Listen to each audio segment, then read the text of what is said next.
Greetings, everyone. This is Rock and Roll Spot Connection with the Weekly Comic Writer. We've covered this week's X-Men books and a few of this week's DC books already. And now it's time to move on to this week's Avengers books. Kicking things off with Avengers Forever number 10. Where we left off, Robbie Reyes, the All-Writer, has been recruiting variants of various members of the various Avengers to defend Avenger Prime and to stop the multiversal Masters of Evil. So far, we've seen the beginnings of the recruitment of the early formation of the army of Steve Rogers, as well as the Carol Corps. Now, however, we've got, well, the various Tony Starks coming together. So, All-Rider, Deathlock, and Invincible Ant-Man are traversing the multiverse.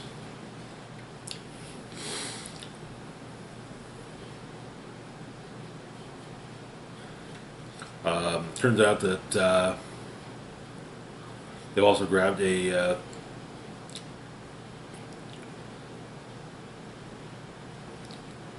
Thor, the god of fists, but there's still one more pillar that they don't have a Tony Stark, or they have a Tony Stark, but not additional Tony Starks basically. So, going from Earth to Earth, they run into various Iron Mans. Doesn't just go well in some cases.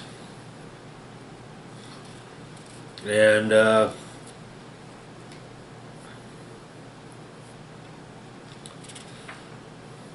including, they even find one that basically turned himself into a robot bigger than a planet.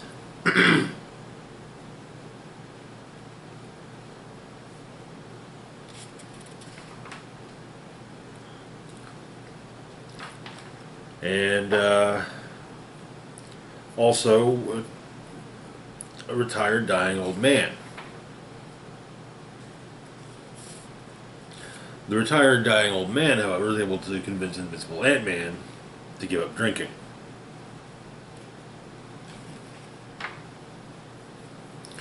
And he tosses in the massive amount of booze he's been carrying around with him in the Hell Charger into the Hell Charger's trunk, which is a portal to hell.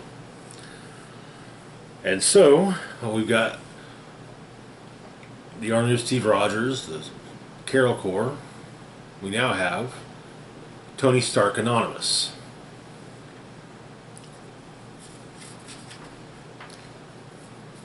With each of the various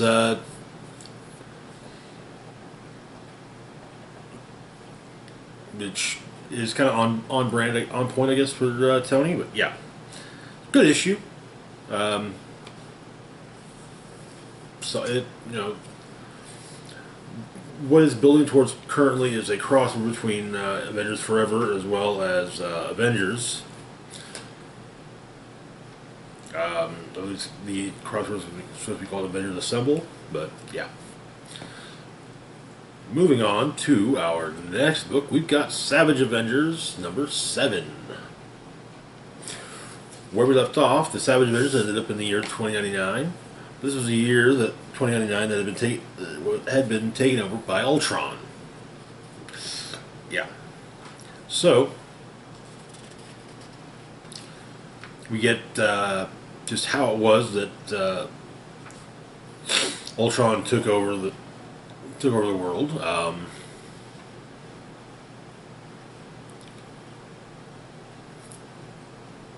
When the corporate wars began in 2067, when Alchemax successfully reverse-engineered its first strain of Deathlock technology. It was a discovery that would bring about the end of the world. Tyler Stone, the Alchemax CEO, soon unveiled Formula D, the nanotech solution that converted human corpses into cybernetic deathlocks. Wasted little time dispatching his new soldiers against his financial competition. Terrified of Alchemax's dominance, Alchemax's rival Star Fujikawa desperately pursued alternative lines of research, such as reactivating long-lost relics of artificial intelligence. Stark Fujikawa brought back Ultron.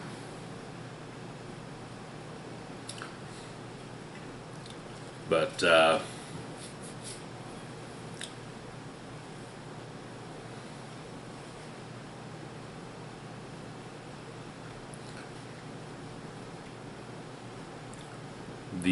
Savage Avengers are able to infiltrate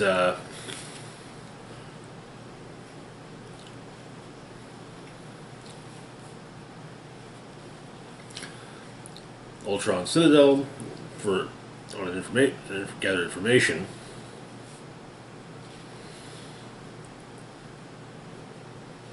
and save their captured the Deathlock that had been captured. Turns out that they're having trouble finding tech that to help them travel, basically get back to their present. Turns out that it was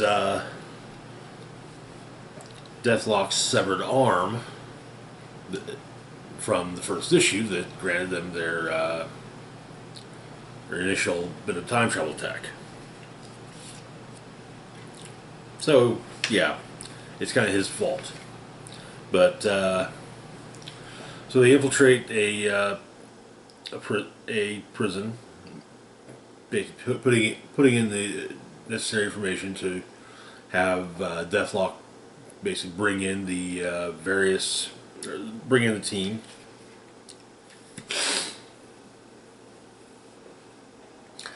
Dagger discovers that she can bend light, just as he's basically giving them a stealth squad. But the prison is run by Jigsaw 2099, who harvests prisons for fresh parts. Then there's also what was he called? Death Modoc.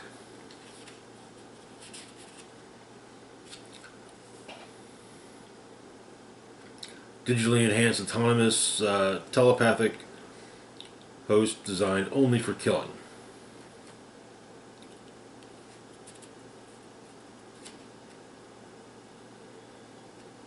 Who's the warden of this prison.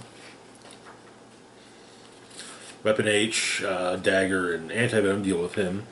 Dagger, however, is needed to help with the rest of the plan.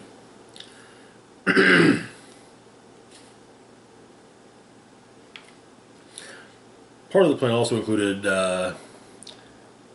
having Punisher hide out inside Cloak with a tank.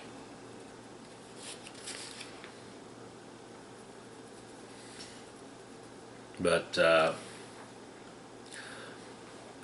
main thing is they're there to rescue a particular prisoner in this prison. Doom 2099. And the issue has a Dagger making it to Doom and recruiting him to the team.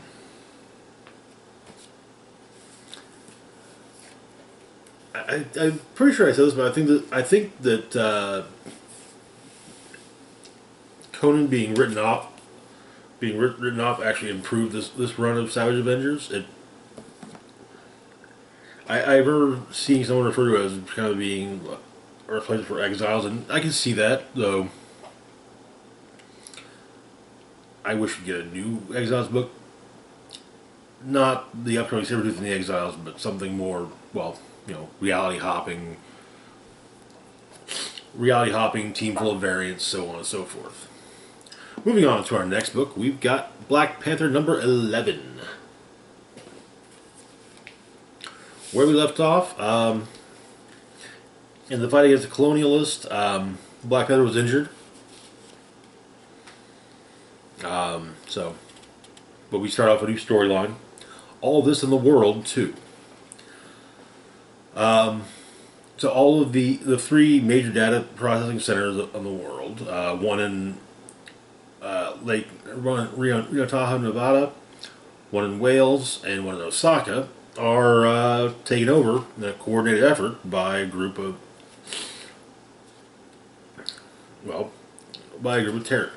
terrorists. No hostages are taken. Everyone working is allowed to leave. And force fields are put up and a message is sent out across the world. Live freely, but live in peace or else. The president is informed of this and it's like, okay, what do we do? They don't know who to go after.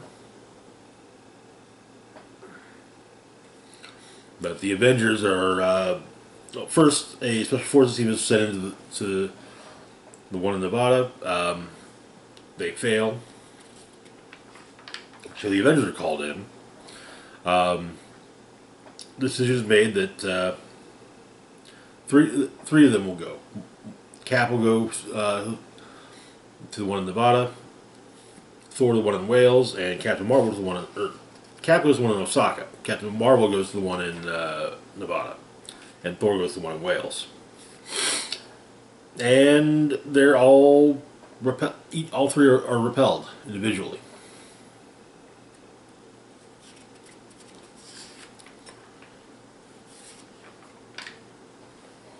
But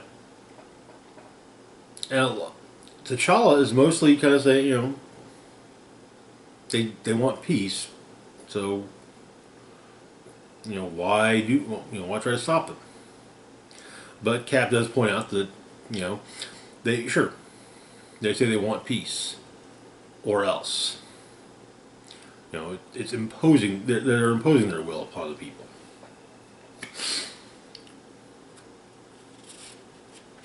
But they want it, and after the defeat of the two captains and Thor, well, it kind of becomes okay. How what do we do? And T'Challa does at least say that they need additional information. He discusses the whole thing with Shuri, and it turns out that the Prime Minister is elsewhere. Where was unknown, but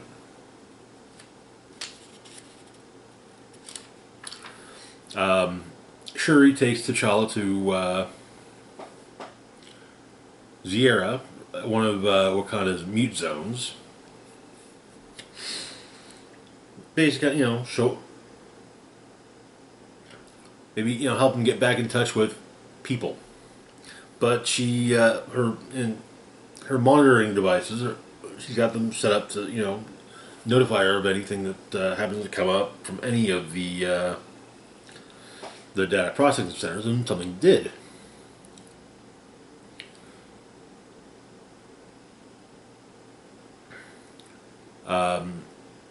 The center in Osaka is bleeding out a message in a frequency that's distinctly Wakandan, requesting for T'Challa to go there alone. And they're asking for him by name. Though T'Challa started to think that perhaps it's the Prime Minister behind all this. So he goes to the Osaka Processing Center, meets with the leader, and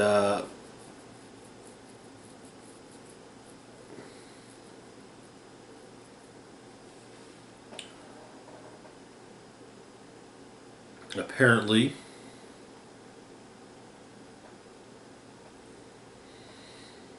the leader of this group is T'Challa's best friend Jai, who died in the first issue of this current run. And that is where the issue ends. Okay, this that was kind of a surprise.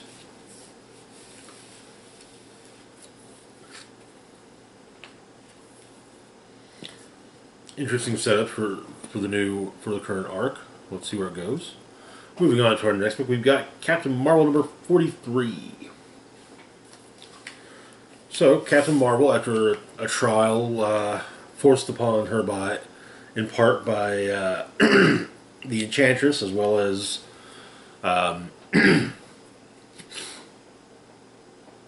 various mages, returned to Earth, helped deal with Judgment Day and some additional things that had popped up in her absence. And so this is also much like with Black Panther. This is also beginning of a new arc, Revenge of the Brood. I'm sure the Brood will have nothing to do with this story. Just a coincidence that they're the name of it. So we get the opening page is Binary being tortured.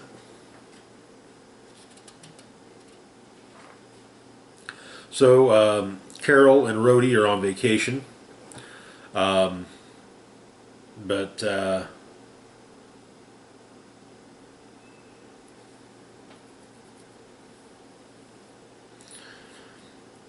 supposed to go on a hike, but they go to check out Carol's secret base, which Rhodey refers to as the Danvers Zone, and there is a message there. There's a message that is waiting there from Rogue. Seems Rogue's in trouble. So Carol and Rhodey suit up and head to New York. Have Hazmat and Spider-Woman meet them at the treehouse. They come in. Polaris and Wolverine have just gotten back from shopping. And this is the first time that any of them have gotten to see the treehouse, aside from just being there, aside from just in passing. But Carol plays the message from Rogue. Gambit is there. Yes, he's wondering about his wife's whereabouts. Carol's theory is that this could be a trick. It could be an enemy faking a message from Rogue to draw out Carol. However, Rogue is missing, so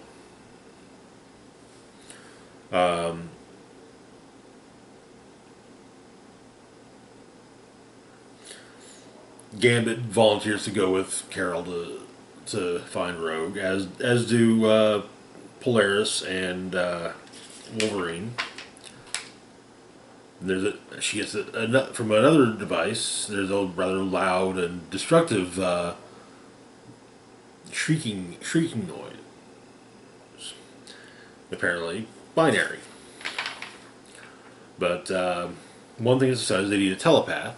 Jean can't make it, but Psylocke goes along in her absence. So turns out Gambit's got a ship. Spider-Woman and Hazmat managed to convince Carol to let them go along. They make it to Rogue's ship.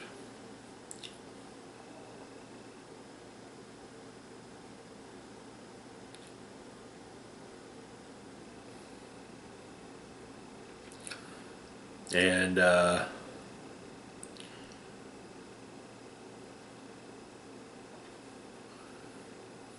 they see a brood when they board it, or at least a brood. They see a brood running from them, but only briefly. But it's say that there's never just one brood. But while dealing, they catch the brood, and while having Wolverine deal with it to knock it out, not kill it. They need to get information after all. Suddenly, everyone feels faint, and Remy points out that Rogue has to be there because she's draining them. And Carol says, "Yeah, that's exactly," in her monologue, her narration. That's exactly what it is, because as long as you never forget how it feels. So they chase the brood to the command deck, where they discover that, yeah, Rogue. Yep, it's definitely Rogue, and she's a brood now. However, she's this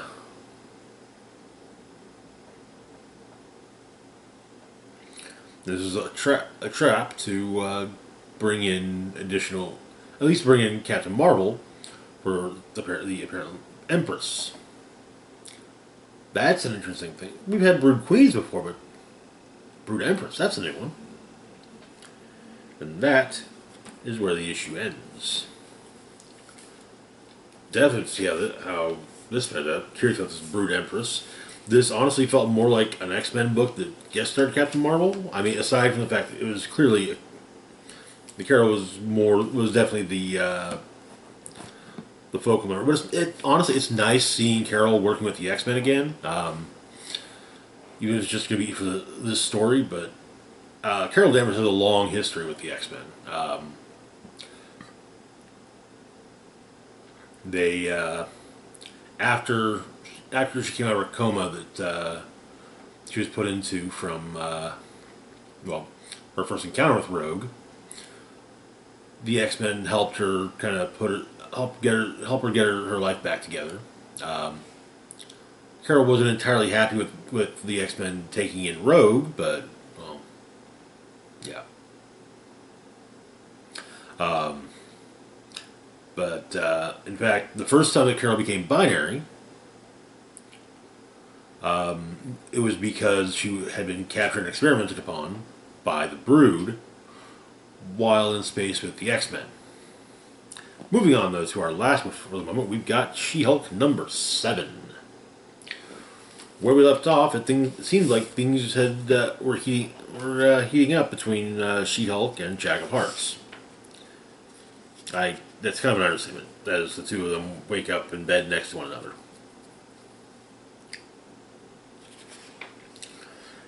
They're being flirty and affectionate, and She-Hulk points out that that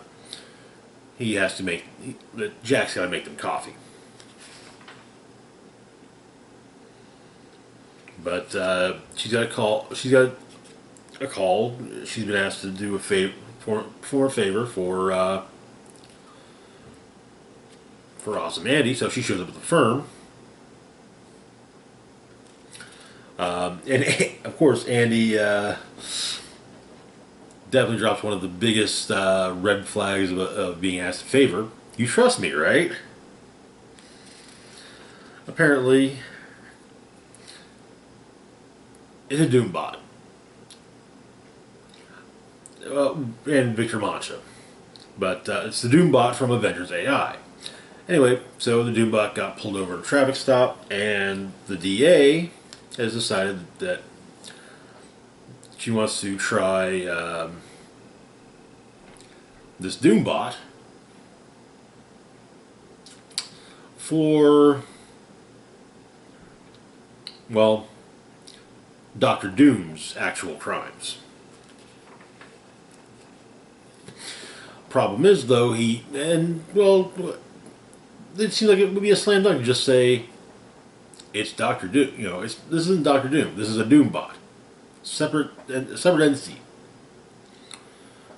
Problem is that the Doombot consistently breaks into shouting, "I am Doom." But Jen manages to decides to take the case, figuring should be fairly easy to deal with. She asked Andy how it was that he befriended a Doombot. Apparently, they met at a meeting.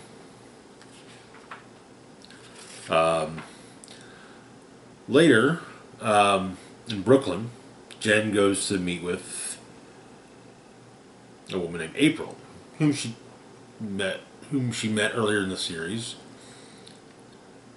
alongside her husband Mark, who's incredibly strong and seems to have some issues. But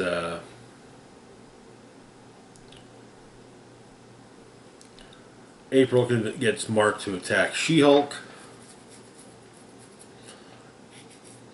and explains that they've been trying to get She-Hulk there for a while, and well, they apparently Jen made it incredibly easier by literally showing up at their front door. But Mark does manage to get the upper hand on She-Hulk. They put some binders on her and toss her into their basement. When Jen ends in the basement, she discovers what appears to be where Jack of Hearts broke out of. And that is where the issue ends. That was definitely unexpected. I'm glad we're still addressing what's going on with Jack of Hearts question. So, anyway, that is going to do it for now. As always, feel free to like, share, and subscribe. Links to my Facebook, Twitter, Patreon, and PayPal account in the description box down below. This is Rock and Roll Spock signing off, saying, live long and rock hard.